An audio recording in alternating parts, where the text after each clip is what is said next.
Good evening and thanks for joining us. Victims of crime each have their own story, but no victim is truly alone. It's National Victims of Crime Awareness Week, and this year the City of Cold Lake held a fundraiser to support victim services. Now the group, along with the RCMP, spearheaded the run to highlight the services available and to raise funds for those affected. Fraser Snowden reports.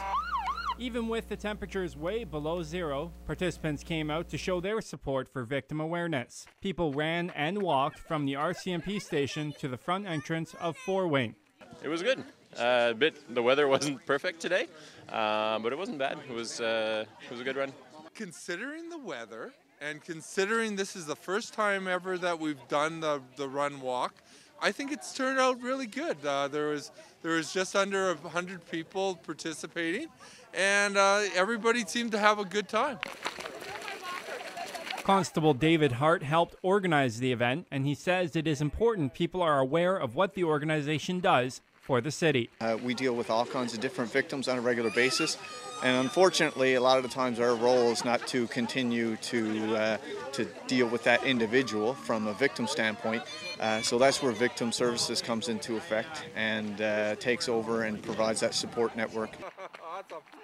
22-year-old Caitlin Payne was one of the runners and says she understands the importance of victim awareness. I chose to run because I'm taking the social work program at Portage College, and our class had talked about it, and so I just came out here to support and do this run, and I dragged him along with me. Feels like I'm contributing to the community, which I think everybody should do. The run for funds raised more than $1,700 for Cold Lake Victim Services. Fraser Snowden, Newcap News. Back to Lloydminster, city staff were busy flipping flapjacks to show their appreciation to more than 100 people this morning. The first ever volunteer pancake breakfast was held at the Golf and Curling Center to let the volunteers in the community know they are important. Volunteers in our community are the backbone and the spirit of our community, and we take great pride in recognizing their contributions in our city. We definitely appreciate the work that the volunteers put into our community. Time is a commodity, and we are rich with what they've given to us. About 50 different community organizations came out for the breakfast. Now, Leonard Long has been an avid volunteer in Lloydminster for as long as he can remember. His most recent endeavor is with the Heritage Society. Just the fun of doing something different. You mean pick out something that you like doing and you know, encourage people to join and do it. He adds he's seen youth volunteering taper off over the years, but has hope for the future and says giving your time can be enjoyable. City staff say they hope to hold the breakfast again next year. Feathers and fur filled the Lloydex grounds today for the 29th annual Rare and Exotic Auction. As Annika News reports, there was a wide mix of unique birds and other animals for sale, and it was the biggest turnout yet. Getting up close and personal to these animals is a great opportunity for those wanting to score some exotic pets. And not just the adults get into it. I want to get a really fat turkey or something like that. I want to get something really fat. I like bunnies, horses, and ponies. My little brother wants a pig, though. There's more animals here than I've ever seen before, and all different kinds. When walking through the rows of birds, you can see there's tons of selection, but for Rob Hofer, he knew exactly what he wanted. Today I was looking for a male peacock, because I have a female peacock, and she lays the eggs, but they're not fertilized, so I needed a male, and I got a male right off the bat. The animals vary in price, and Hofer says he got his peacock for $210.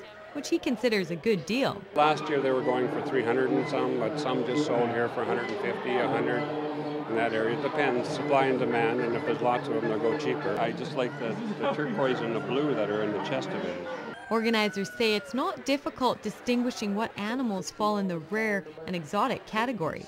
Anything non-commercial is what we deem it as. So laying chickens, for example, would not be invited to this event. And the most uncommon animals this year may come as a surprise. The mice, to be honest with you. The mice, we got some cockatiels, we've got some budgies, things like that. They'd probably be the more exotic end of it. Sale ran until everything was gone, and the animals are all off to new homes. But the birds might want to stay away from this little guy. I would eat the turkey if I got a turkey. Annika News, Newcap News. They say things get better with age, and that was definitely the case today at the Wild Rose Pavilion Centre. Antique collectors from all over Alberta were welcome to take part in the annual show. Megan Willis has more on these unique collectibles. Now in its 18th year, the Optimist Club held its annual Antique and Collectibles show and had one of their biggest turnouts ever, with people coming in to get their collectibles appraised by a professional.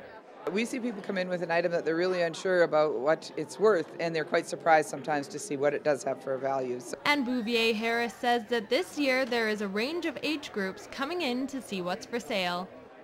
Some of the young people are taking them because they are beautiful pieces now, and they're trying to decorate with them. So vintage is very popular. Now, when you think of antiques, you might think old, but that's not necessarily the case. Organizers say that because of sites like Pinterest and Etsy, retro items are becoming more popular with the younger generation. That shabby chic look is really in style, so I think a lot of younger people are going for that. And I don't know, it gives you a more unique look than just going and buying something that's brand new. Gail Peary has been working as an accredited appraiser for over 20 years and says she loves seeing younger people get excited about antiques. And finding an appreciation for things that they just considered stuff and junk. And when I see the younger people developing an interest in that, it makes me feel confident that maybe we're going to save our material heritage for the next generation and beyond. Peary says it can be difficult to tell what's authentic and what's genuine, but if you're curious to know what your item is worth, you can always visit a professional appraiser. For me, it's very easy to tell the difference. But some people can be fooled. I saw an old regulator clock that came out of the CNR station up near Hinton, Alberta today, and it was authentic. But there are many, many reproductions. No electricity? Megan Willis, Newcap News.